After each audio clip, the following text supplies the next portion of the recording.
YouTube, what's going on? It's Juan Gotti here with yet another Washington football team video, and in today's video, I'm coming on here with some breaking news about Daniel Snyder and the investigation that was going on. So without further ado, let's get straight into today's video. But before we do, make sure you go down below, leave a like on this video, subscribe if you're new, and turn on post notifications so you get notified when I upload a video about the NFL, or in this case, our Washington football team. Let's get straight into today's video.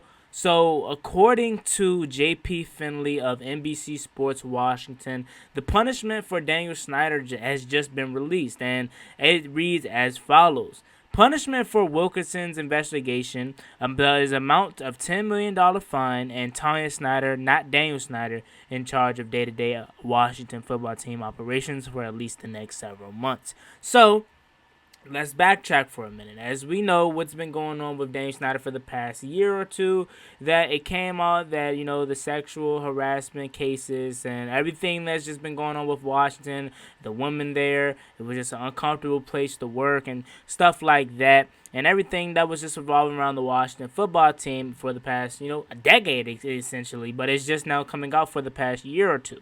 So, Washington and the NFL, they decided to do an investigation. I believe Dan Snyder hired this person, Wilkinson, to do the investigation. And after the investigation took place, the NFL has found some things about Daniel Snyder, to which have led them to fine him $10 million and to remove him from day-to-day operations for at least a couple months. And I'll be honest, I'll be the first to say it, it's a slap on the wrist. It's nothing. It's essentially similar to what the MLB did with the Houston Astros. And when I mean similar, I don't mean by the scenarios that happened. Obviously, there was no cheating going on here. But with the Astros and with the MLB, it was cheating that was going on with the Astros. And essentially, Rob Manfred, the commissioner of the MLB, they didn't do anything to the Houston Astros. They literally gave them a slap on the wrist. They didn't take away no players. They didn't take away really nothing that was going to really set back their franchise. I don't believe they took any draft picks. So that's essentially what the NFL did for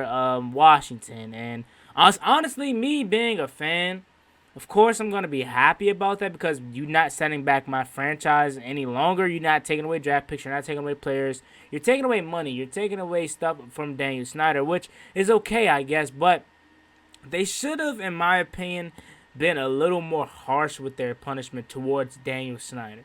I'm talking on the verge of selling the team, something like that. But just $10 million and removing him from day-to-day operations for several months, it's not enough. You know what I'm saying? Like I said, I'm happy they didn't take away draft picks. They didn't take away players. But this man was a part of, and once again, it wasn't only him. You know what I'm saying? It was Larry Michael, someone, and everybody else. You know what I mean? We already talked about that for a whole year now. I had to think about it, but we talked about that for a whole year now when it first came out. But, like I was saying, it wasn't just him, but it's his team. So, Daniel Snyder essentially got a slap on the wrist. $10 million is nothing to him. He blows that in a day. You know what I'm saying? He can go buy a $10 million yacht. I guarantee you this $10 million that they're going to take away from him, he's going to make that back in probably a week.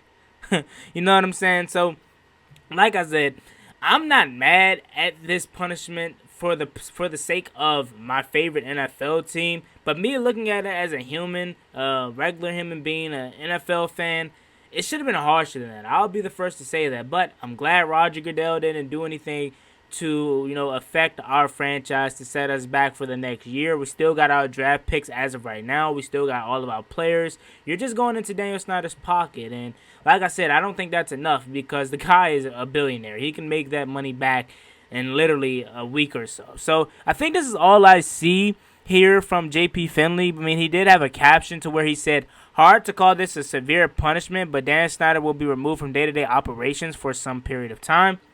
And essentially what I said was, not a harsh punishment at all. A slap on the wrist. And now with Tanya Snyder becoming the co-CEO, kind of makes sense now. You know what I mean? You would have thought if this was going to happen, they would have been done this, but he did it for a reason, and this is the reason. You remember a lot of people were asking, why is Tanya Snyder now becoming the CEO? This is the reason. Because Daniel Snyder is now being removed for several months, so he's trying to have someone that he trusts, that he knows, that can take over the day-to-day operations, and more than likely he'll still be in charge, but it'll be Tanya Snyder's name on everything, but he'll still be the one doing everything. You know what I'm saying? So I think it's a little paragraph right here. As it says, as co-CEO, Tanya Snyder will assume responsibilities for all day-to-day team operations and representatives of the club, all league meetings and other league activities for at least the next several months. Dan Snyder will be critiqued on a new stadium plan and other matters.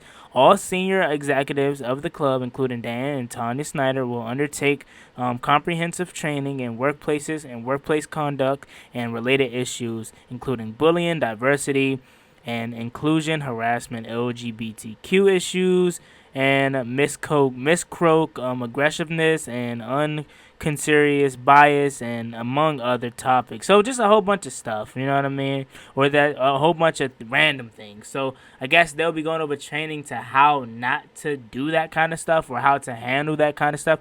Just a whole bunch of BS in my opinion, man. I'll be straight up with you honestly. Like I said, I don't think it was a harsher punishment. I think it should have been way worse than this for Daniel Snyder because he's been causing these women of work, essentially bad stuff, I guess you would say, for the past decade. I'm trying to keep it clean, obviously, as you can tell if you didn't figure that out already. But Dan Snyder, man, he's a terrible person, but I see he's trying to change it. But now looking at it, I don't see him changing it for just the sake of him doing it for him being a changed person. I see him doing it just to try to cover it up. He's not doing the hirings, and at least in my opinion, and now with this coming out, in my opinion, he's not doing the hires of Julie Donaldson and of Jennifer King and of Jason Wright and of everybody of generosity and of really showing him trying to change. He's trying to do this to protect his franchise, to show to the NFL that he's really changing, quote unquote changing. You see us hiring an African American woman and man. You see us hiring a Hispanic man. You see us hiring females. So this could be a safe place to work. He's doing that just to protect his franchise. He doesn't really care, in my opinion, now that this has came out. You know what I'm saying? This is nothing that he's doing that out of generosity. He's doing this just to protect the Washington football team as a brand. And I mean, I can't blame him for it, but like, you know what I'm saying? If you're going to try to change, be for real about it. Be generous. And like I said, I don't know Daniel Snyder. He could very well be generous about it, but I don't think so.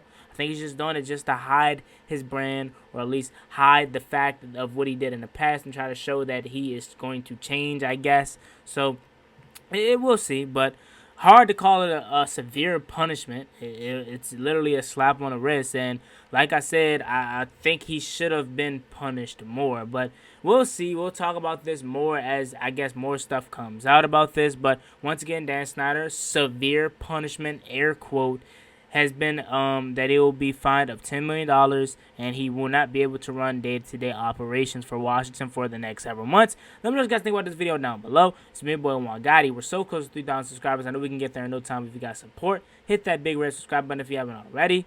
I'm out.